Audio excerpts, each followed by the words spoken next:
दैत्य महिषासुर की माता महिषी पहले वो एक अत्यंत सुंदर गंधर्व कन्या थी।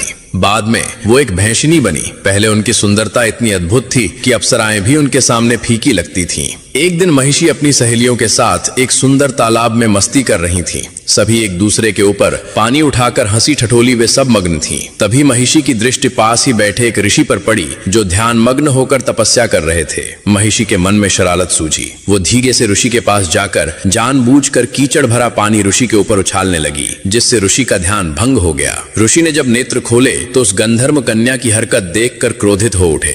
ऋषि ने कहा, हे गंधर्व कन्या, तुमने मेरे साथ ये ठीक नहीं किया। तुमने बिना कारण मुझे कीचड़ युक्त कर दिया और मेरी तपस्या भंग की। ऐसा घिनौनी हरकत तो केवल एक भैंस ही करती है। इसलिए मैं तुम्हें श्राप देता हूँ कि आज से तुम एक भैंस बन जाओगी। कन्या भयभीत होकर हाथ जोड़ने लगी और क्षमा याचना करते हुए बोली, भगवान, मैं अपनी भूल स्वीकार करती हूँ। कृपा करके मुझे इस श्राप से मुक्ति दें। तभी ऋषि का क्रोध शांत हुआ और उन्होंने कहा, मेरा श्राप कभी असत्य नहीं हो सकता, परंतु तुम्हें कुछ राहत अवश्य मिलेगी। तुम दिन के समय संपूर्ण भैंस का रूप धारण करोगी, परंतु रात में तुम्हारा आधा शरीर नारी का और आधा शरीर भैंस का रहेगा। जिस दिन तुम किसी संतान को जन्म दोगी उसी दिन ये श्राप समाप्त हो जाएगा। ऋषि ये कहकर वहां से चले गए। तभी से महिषी दिन में वो भैंस के रूप में रहती और रात में आधी नारी और आधी भैंस में रहती थी। एक रात जब राक्षस राज रंभ जंगल में भ्रमण कर रहा था, तब उसकी दृष्टि महिषी पर पड़ी। रंभ उसकी अनोखी रचना देखकर चकित रह गया। उसने पूछा, हे देवी, तुम कौन हो? तुम्हारा आधा शरीर इतना सुंदर नारी का और आधा शरीर भैंस का क्या है?